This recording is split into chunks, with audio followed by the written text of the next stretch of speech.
Mes mains tremblaient si fort que je tenais à peine mon téléphone. Mon fils de 9 ans, Léo, était recroquevillé sur le canapé, agrippant son ventre, le visage d'une pâleur que je n'avais jamais vue auparavant. Il ne cessait de murmurer « Maman, j'ai mal », comme s'il essayait de m'épargner, mais j'étais déjà terrifié. Ma voiture était au garage, moteur hors service, sans aucun préavis, aucune solution de secours. J'ai composé le numéro de mes parents.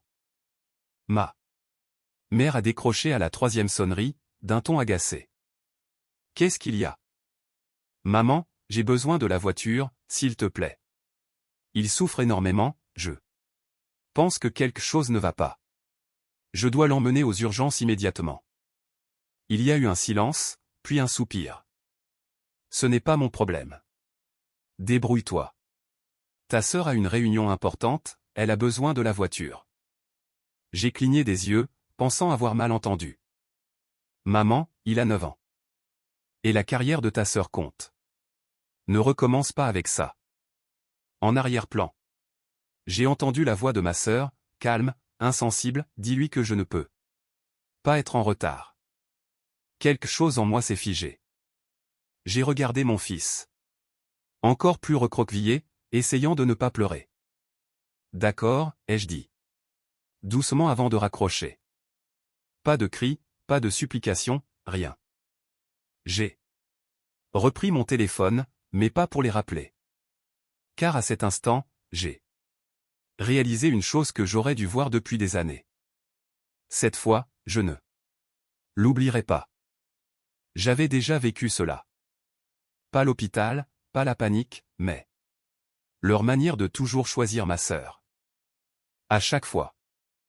En grandissant, c'était d'abord des détails, ses voyages scolaires comptaient plus, ses anniversaires étaient plus somptueux, ses erreurs étaient compréhensibles alors que les miennes étaient jugées irrespectueuses. J'avais appris très tôt à me taire et à ne rien attendre d'eux. Mais là, c'était différent.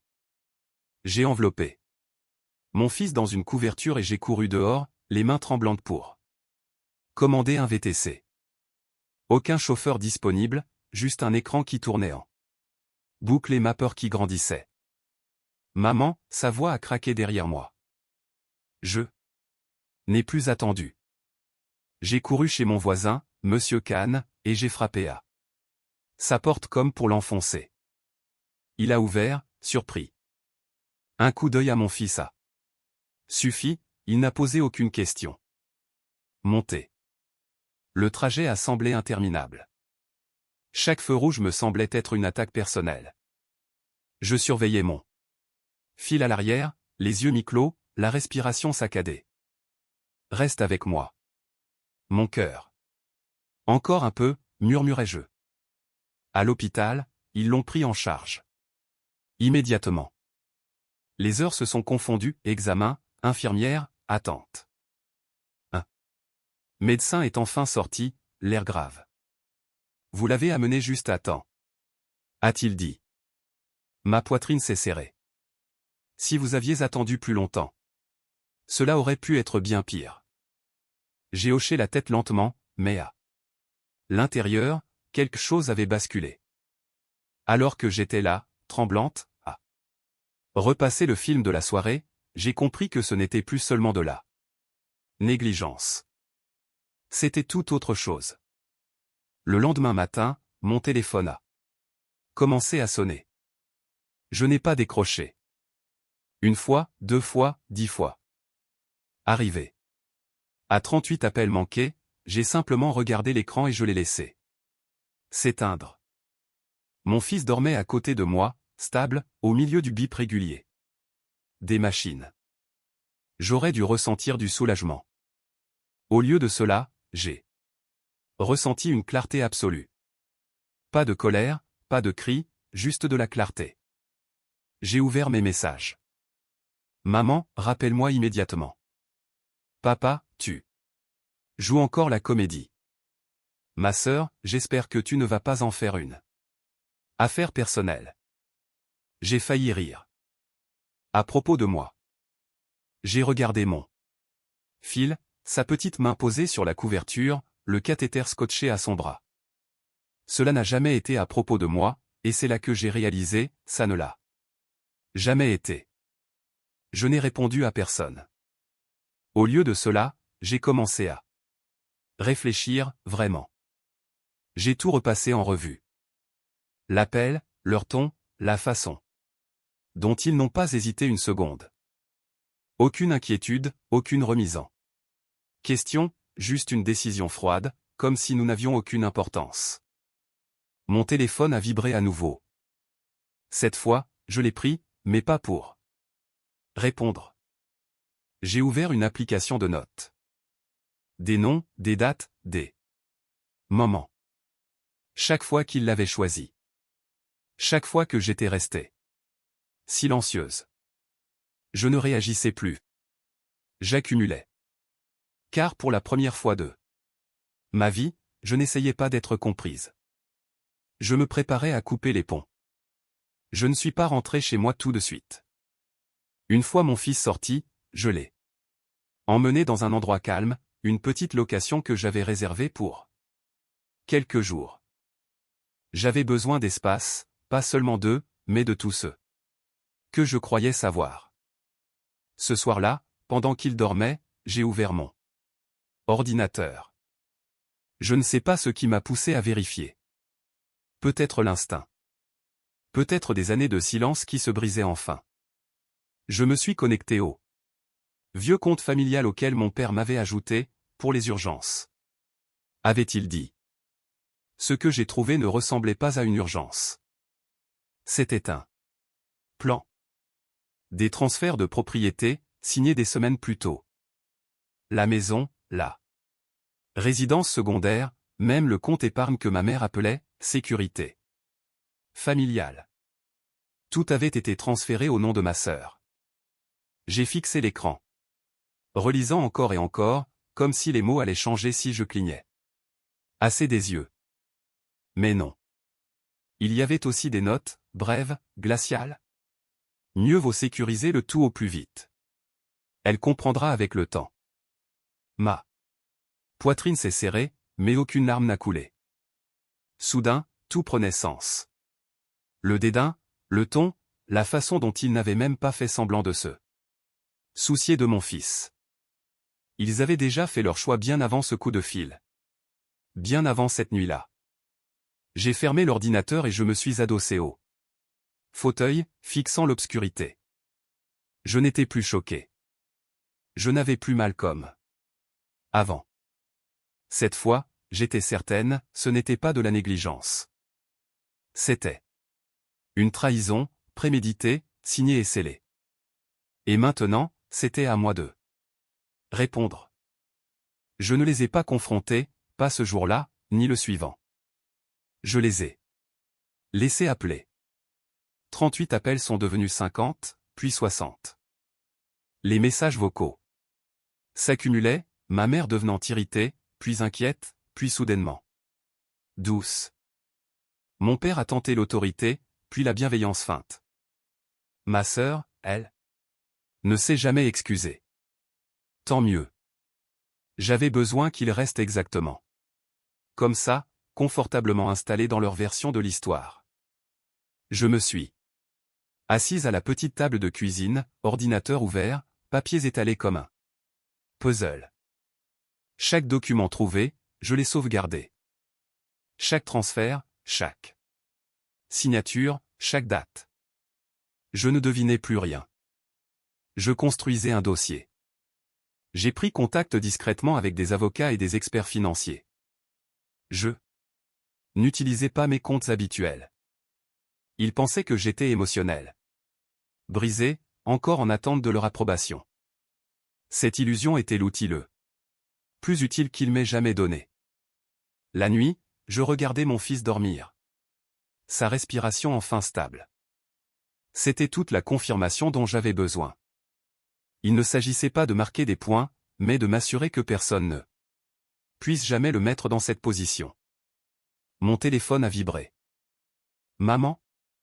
Nous devons parler. Maintenant. J'ai fixé le message, puis j'ai verrouillé mon Téléphone. Car la vérité, c'est que nous allions parler, mais pas comme il l'espérait. Et quand cette conversation aurait lieu, il ne serait plus ceux qui contrôlent la situation. J'ai choisi le timing avec soin. Pas trop tôt, pas trop tard. Juste assez pour qu'ils s'installent dans leur confiance, croyant que mon silence signifiait capitulation. Quand j'ai enfin répondu, c'était simple. Nous pouvons parler. Passer demain. Pas de colère, pas de questions. Exactement ce qu'ils attendaient. Ils sont arrivés à l'heure. Ma mère est entrée. La première, répétant déjà son rôle d'inquiétude. Mon père a suivi, rigide. Ma sœur est arrivée la dernière, téléphone en main. J'ai gardé une voix calme. Asseyez-vous. Ils l'ont fait. Un instant, personne n'a parlé. Puis ma mère a voulu me prendre la main, nous étions inquiets. Tu as surréagi. J'ai fait glisser un dossier sur la table. Elle s'est arrêtée. Mon père a froncé les sourcils. Qu'est-ce que c'est? Regardez simplement, ai-je dit. Les pages se tournaient. Lentement, puis plus vite. J'ai vu leur visage changer. Confusion, reconnaissance, puis quelque chose de plus tranchant. Ma sœur a enfin levé les yeux. Où as-tu eu ça? Je n'ai pas répondu. J'ai juste tapoté mon téléphone. Un léger clic a résonné dans la pièce. Mon père a sursauté. C'était quoi? Rien, ai-je dit calmement.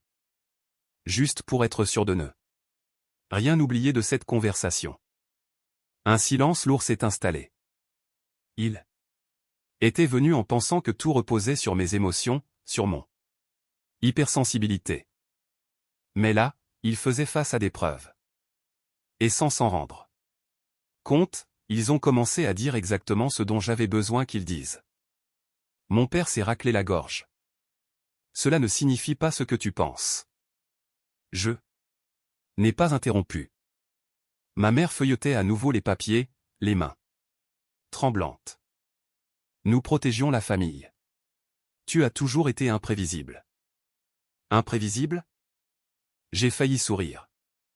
Ma sœur s'est adossée, croisant les bras. Ne faisons pas semblant. Tu n'as jamais été capable de gérer les responsabilités. Comme moi. Voilà.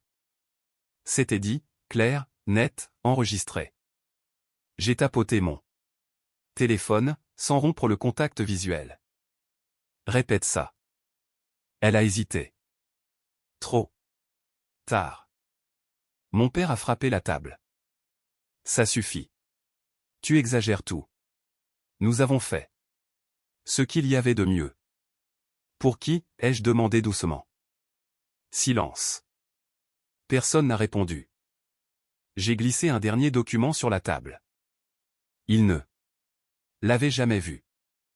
Mon père l'a ramassé. Son visage s'est décomposé. Instantanément. Qu'est-ce que c'est? Une notification formelle, ai-je dit. Tout ce que vous avez transféré, chaque décision prise sans mon consentement, est contestée légalement. La voix de ma mère tremblait, tu oserais, je l'ai déjà fait. Ma sœur s'est levée brusquement. Tu vas détruire cette famille pour de l'argent? Je l'ai regardé, imperturbable. Non, ai-je dit doucement. Vous l'avez déjà fait. Je termine juste ce que vous avez commencé. Pour la première fois, il n'avait plus rien à dire. Aucune excuse. Aucun contrôle. Juste les conséquences. Et le silence qui a suivi fut celui de leur effondrement. Les appels ne se sont pas arrêtés après ce jour. Ils ont juste changé de nature. Plus d'autorité. Plus de dédain glacial. Maintenant, c'était de la supplication.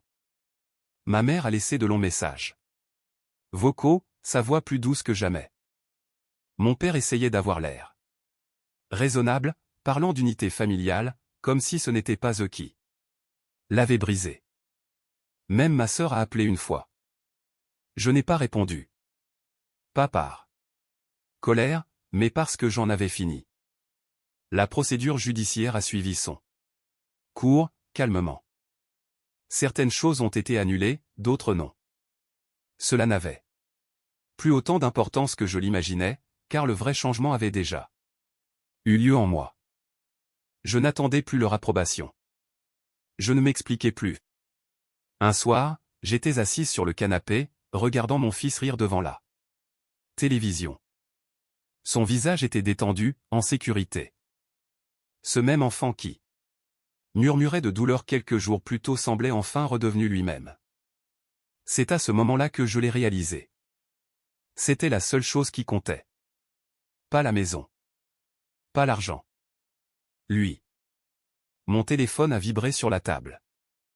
J'ai jeté un coup d'œil à l'écran, puis je l'ai retourné, face contre table. Certaines personnes ne réalisent votre valeur que lorsque vous n'avez plus besoin d'elles. Et à ce stade, il est déjà trop tard. Je n'ai pas perdu une famille. Je me suis éloigné de celle qui n'a jamais été la mienne.